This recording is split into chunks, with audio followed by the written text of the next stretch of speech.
Tuhan sertamu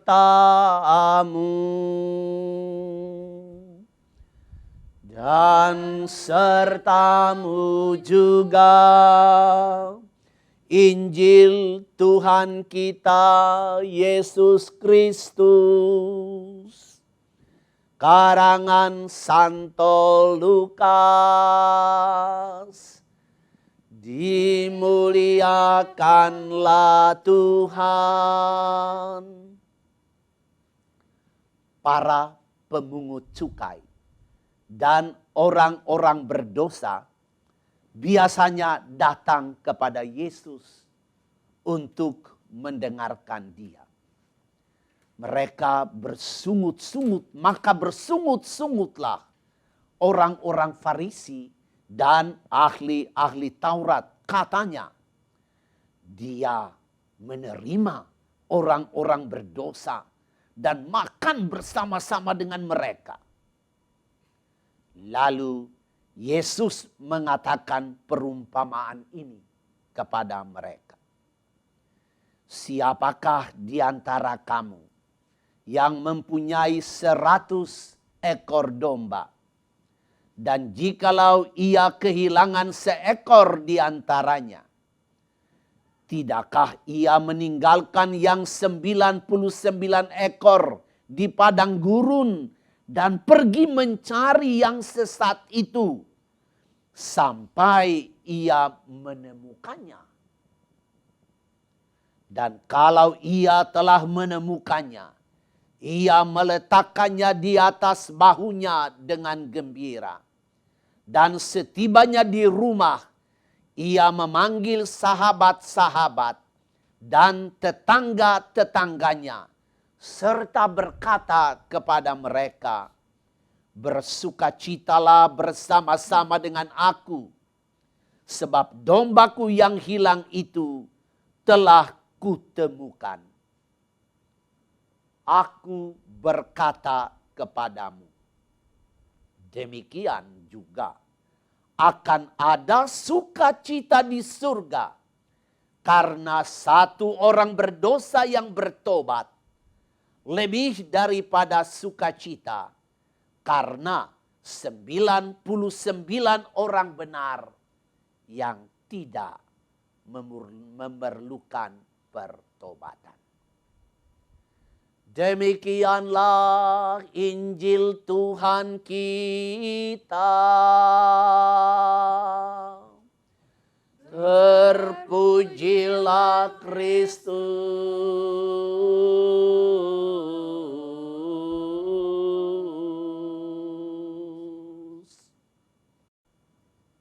Para pencinta kerahiman ilahi, pada hari yang kelima ini dari novena kerahiman, Tuhan Yesus berpesan kepada Santa Faustina. Ada jiwa-jiwa yang tersesat. Mereka ini meninggalkan gereja. Bawa mereka hari ini. Benamkan di dalam mata air kerahiman ilahi. Supaya mereka dapat menemukan jalan kembali. Kembali di dalam lingkaran persahabatan. Sebab pada waktu mereka keluar dari lingkaran itu dan mau menempuh jalannya sendiri, pada saat itulah aku merasa hati dan jiwaku seperti tercabik-cabik. Yesus, gembala yang murah hati itu, merasa terluka jikalau ada sahabat yang menempuh jalannya sendiri karena mungkin sudah tidak percaya kepada gembala yang baik itu. Inilah yang akan kita renungkan bersama-sama. Latar belakang yang ingin saya tampilkan pertama adalah kata-kata dari Nabi Yesaya. Yesaya dalam bab 53 ayat 6. berbicara seperti begini. Kita adalah seperti domba yang tersesat. Masing-masing menempuh jalannya sendiri. Kata Yesaya. Saudara-saudari, salah satu sifat domba selain dia binatang yang lemah, karena tidak punya cakar, tidak punya tanduk, selain dia binatang yang paling kotor karena bulunya tebal, selain domba itu tidak tahu berkelahi, ada lagi salah satu sifat dari domba, ialah bodoh. Sudah bodoh, keras kepala lagi, kepala batu. Itulah yang menyebabkan kadang-kadang domba itu memisahkan diri dari kawanan. Dia ambil jalannya sendiri, dia tempuh jalannya sendiri, akhirnya dia tersesat.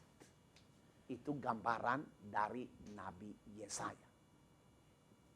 Kemarin, pada hari yang keempat, kita bicara tentang orang-orang yang tidak percaya, yang tidak beriman kepada Allah.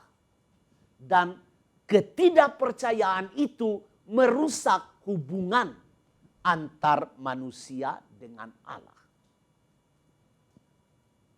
Ketidakpercayaan itu, sikap hati yang tidak percaya itu menyebabkan manusia keras hati. Dan karena keras hati, dia membuka pintu lebar bagi iblis untuk menipu dan memperdayanya, lalu menjerumuskannya. Nah, orang-orang yang tersesat ini, yang memisahkan diri dari gereja, itu karena hatinya keras. Padahal tidak ada alasan untuk kita tidak percaya kepada Allah.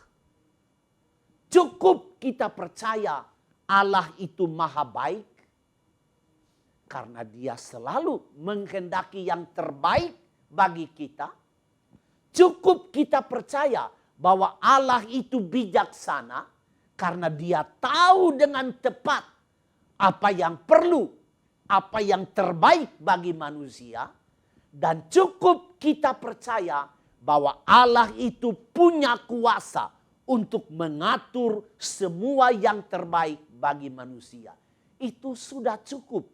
Dan kalau kita percaya bahwa Allah itu baik, Allah itu bijaksana, Allah itu maha kuasa dan maha mengatur, maka tidak ada alasan bagi kita untuk meninggalkan lingkaran sahabat dan cari jalan lain.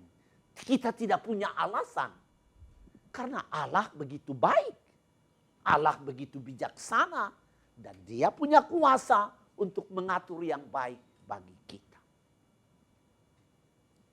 Pertanyaan kita ialah, apakah jalan sesat yang kita pilih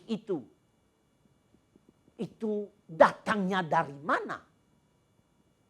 Santo Yakobus mengingatkan kita bahwa kita itu digoda oleh keinginan kita sendiri.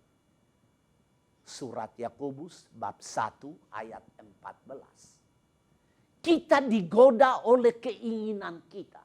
Keinginan kita itu menggoda dan menyeret kita, lalu menjerat kita.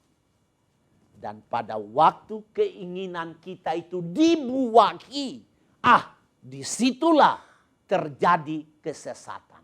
Disitulah terjadi dosa. Kita keluar dari lingkaran persahabatan dengan Allah. Contoh yang amat jelas diberi oleh surat Ibrani. Bagaimana ada satu kelompok generasi yang keluar dari Mesir.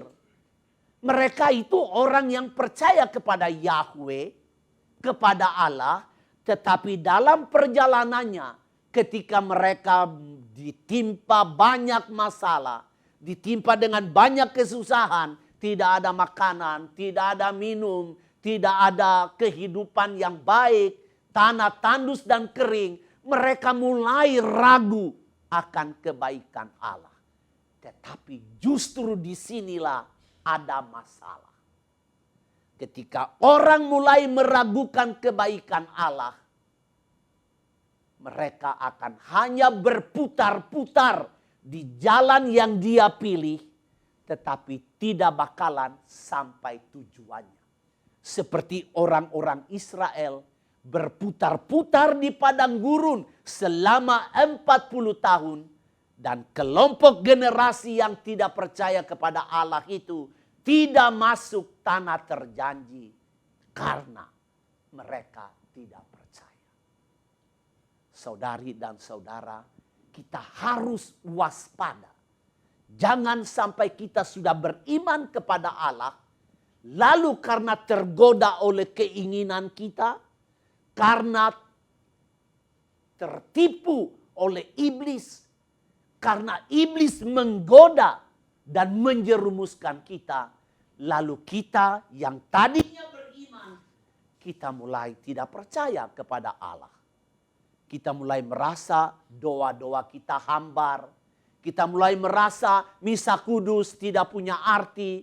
Kita mulai mempersalahkan pastor, khotbahnya kurang bagus. Ini kita mulai tersesat itu. Kita mesti sadar bahwa itu terjadi karena kekerasan kita. Mari saudara-saudari, kita mencari saudara kita, sahabat kita, anggota keluarga kita, teman-teman yang kita tahu. Mereka meninggalkan lingkaran sahabat, cari jalan sendiri, lalu tersesat. Ayo, mari kita bawa mereka pulang. Dan kita ingat kata-kata dari Rasul Yakobus.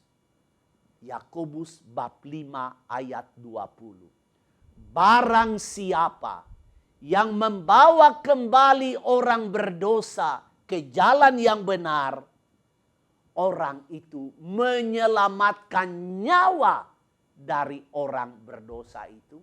Dan dia menutupi banyak dosa. Nah, kita mesti berusaha mencari saudara yang sesat. Mencari mereka yang meninggalkan gereja. Kita bawa mereka kembali kepada lingkaran sahabat Allah. Karena apa? Ketika mereka kembali, luka-luka Tuhan akan sembuh.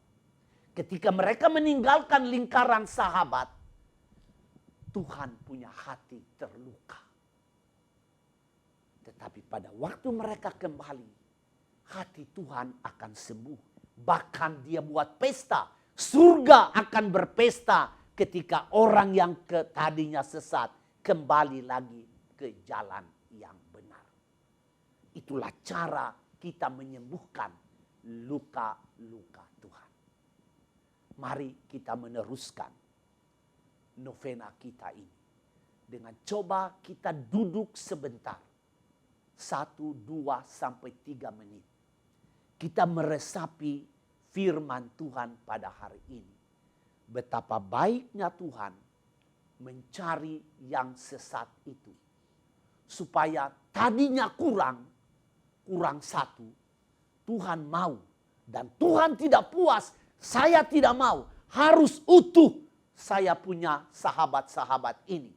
Makanya dia tinggalkan yang 99, cari yang satu. Supaya lingkaran sahabat tetap utuh, tetap penuh. Kita juga cari teman, cari anggota keluarga, cari sahabat, cari orang yang kita kenal. Salah jalan, kita bawa kembali kepada jalan yang benar. Supaya kita dengan cara itu menyembuhkan hati Tuhan yang terluka karena mereka terpisah dari gereja. Mari kita tenang sebentar. Kita meresapi firman Tuhan dan pesan Tuhan Yesus pada hari kelima ini.